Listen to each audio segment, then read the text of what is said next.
हुकूमत में जाना अब वो शायद मेरे अपनी ज़ात की बस में नहीं, पार्टी की सेंट्रल एग्जीक्यूटिव कमेटी का फैसला है। हमारी सेंट्रल एग्जीक्यूटिव कमेटी का फैसला को फर्द वाहिद उसको नहीं तब्दील कर सकता। अगर हुकूमत वाकई इन मामलात में दिलचस्पी रखती है और सीरियस है, वो बलूचिस्तान के इन जुमला मसाइल को हल कर लें। BNP नहीं, पूरा बलूचिस्तान जो है PTI ज्वाइन कर लें। हुकूमत की बलूचिस्तान नेशनल पार्टी को मनाने की कोशिशें ताहाल नाकाम। परवेज खटक और असद उमर ने घर जाकर मुलाकात की, मेंगल को नहीं कर सके राम। BNP ने कहा 6 निकात पर अमल नहीं हुआ, यकीन दहानियां अब मंजूर नहीं, दोस्ती बरकरार रहेगी लेकिन हुकूमत में शामिल नहीं होंगे। अख्तर मेंगल की अपोजिशन की APC में भी शिरकत, कहा हुकूमत साथ रखना चाहती है तो बलूचिस्तान के मसाइल हल करे।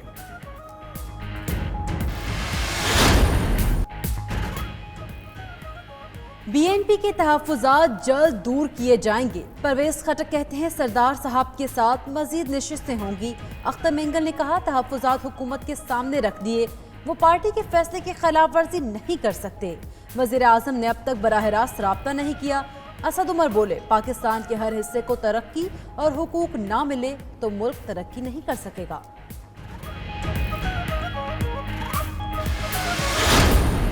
हुकूमती सतह पर गैर जमहूरी फैसले होने लगे और उससे उन्होंने नाजायज़ फ़ायदा उठाया तो हमें भी मजबूरन फिर महदूद पैमाने पर सरगर्मियाँ शुरू करने का मजबूरी हुई। इन हालात में जितना कुछ अपोजिशन के प्लेटफार्म पर हो सकता है और आम आदमी की जो हम तर्जुमानी कर सकते हैं, उसकी नुमाइंदगी कर सकते हैं, उसमें हम मैदान में आ गए हैं। हुकूमत के खिलाफ मैदान में आ गए हैं। वज़ीर आज़म के खिलाफ तहरीक अदम एतमाद का ऑप्शन मौजूद है। मौलाना फजलुर रहमान का कहना है तमाम सूबे जब मुत्तफ़िक हो जाएंगे तो तहरीक चलाएंगे। जस्टिस फ़ाइज़ ईसा के खिलाफ गलत रेफरेंस भेजने वालों को सज़ा होनी चाहिए। बलूचिस्तान में डोमिसाइल का इजरा मकामी आबादी के लिए मसाइल का सबब बन रहा है।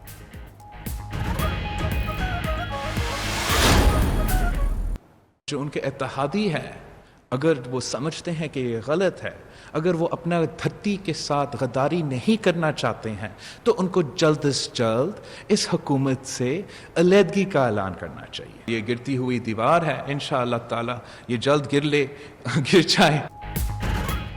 लोग अपने हुकूक के लिए बाहर निकल आए तो कोई संभाल नहीं सकेगा। बिलावल भुट्टो कहते हैं तहरीक इंसाफ के इत्तेहादी धरती के साथ गद्दारी नहीं करना चाहते तो हुकूमत से अलहदा हो जाएं।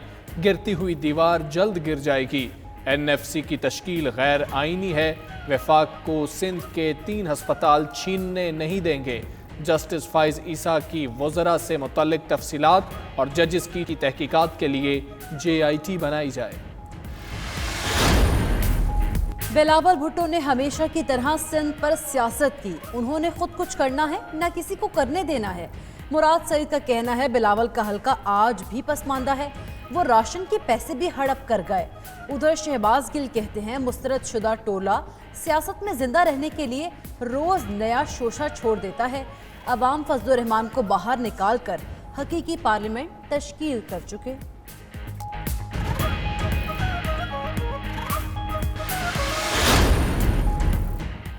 वज़ीर आज़म के तर्जुमान और मुआविन ख़ुसूसी नदीम अफजल चंद 1 माह की छुट्टी पर चले गए। वज़ीर आज़म की मंजूरी के बाद 12 जून से 11 जुलाई तक छुट्टी का नोटिफिकेशन जारी।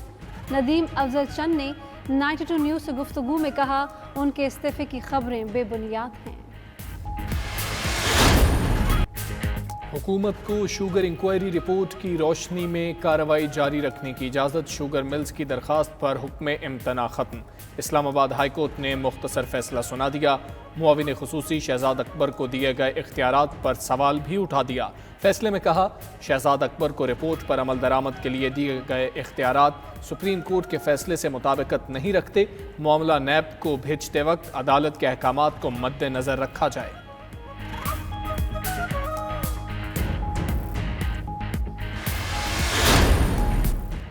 डॉक्टर समेत तिब्बी अमले के लिए 2 अच्छी खबरें। सिंध में 524 मर्द मेडिकल ऑफिसर्स को ग्रेड 18 में तरक्की दे दी गई।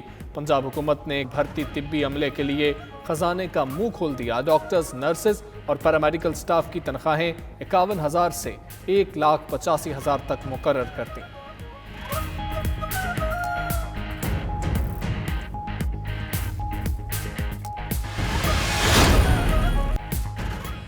پلازما عطیہ کرنے والے اپنا واٹس ایپ پیغام 0334192026 پر بھیجوائیں۔ ادھر نون لیگ خیبر پختونخوا کے ترجمان اختیار ولی کا صحت یابی کے بعد 92 نیوز کی مہم کے تحت پلازما عطیہ کرنے کا اعلان۔ اداکار یاسر نواز اور ندا یاسر نے بھی پلازما عطیہ کیا۔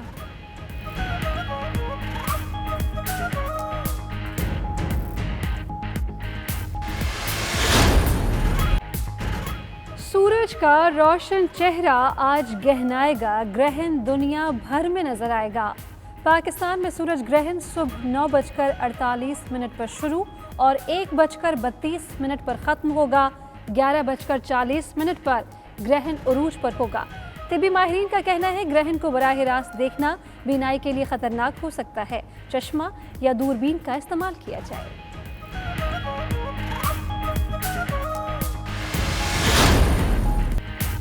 سعودی عرب میں مکہ مکرمہ کے سوا تمام شہروں میں لاک ڈاؤن آج ختم ہو جائے گا۔ وزارت داخلہ کے مطابق 3 ماہ کے لاک ڈاؤن کے بعد ملک میں معمولات زندگی بحال ہوں گے۔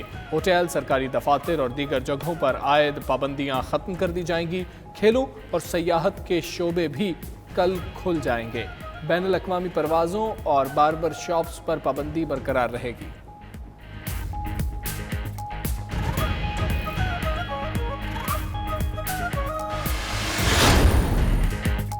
قومی کرکٹ ٹیم 28 جون کو انگلینڈ روانہ ہوگی۔ شیڈیول فائنل وقار یونس اور کلف ڈیکن انگلینڈ میں ٹیم کو جوائن کریں گے۔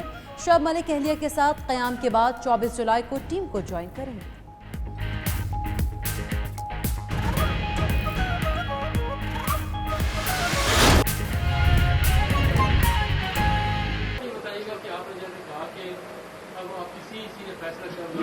تو کیا جو فائنانس بل ہے گزشتہ سال تو آپ نے تحفظات کے باوجود حمایت کی تھی حکومت کی، اب موجودہ فائنانس بل کی آپ حمایت کریں گے یا مخالفت کریں گے یا ووٹنگ میں حصہ نہیں لیں گے، کیا کریں گے؟ دیکھیں نا، جب ہم نے حکومت کا ساتھ ہی چھوڑ دیا ہے تو بیگانی شادی میں پھر عبداللہ دیوانے ہم کیوں بنے؟ مولانا صاحب یہ بتائیے گا کہ ابھی جیسے آپ نے اعلامی میں یہ کہا کہ بلوچستان کی صورتحال کا جائزہ لیا گیا، تو کیا بلوچستان کی صوبائی جو حکومت ہے اس کے حوالے سے بھی کوئی میکینزم بنایا گیا ہے کہ موجودہ صورتحال میں کیا صوبے میں کوئی تبدیلی آ سکتی ہے؟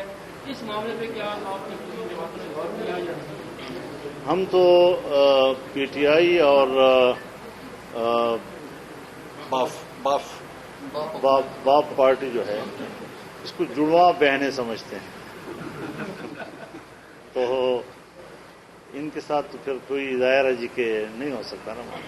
تبدیلی کی جو بات آنے کی کیا صوبائی سطح پہ کوئی تبدیلی ہو سکتی ہے حکومت میں، اپوزیشن جماعتیں اکٹھی بیٹھی یہ تو صوبائی جماعت بیٹھے گی اور صوبائی جماعتیں آپس میں سوچیں گی کہ وہاں کیا کوئی تبدیلی کے امکانات ہو سکتے ہیں، نہیں میں اس پر تبصرہ کرنے کی پوزیشن میں نہیں ہوں۔ مولانا صاحب جس مقصد کے لیے آپ لائے تھے کہ موجودہ حکومت کا خاتمہ لانا، اب جبکہ اختر مینگل صاحب بھی حکومت کے ساتھ نہیں ہیں، کیا اس طرح کی صورتحال پیدا ہو سکتی ہے کہ تمام اپوزیشن جماعتیں حکومت بنائیں اور موجودہ حکومت کا خاتمہ؟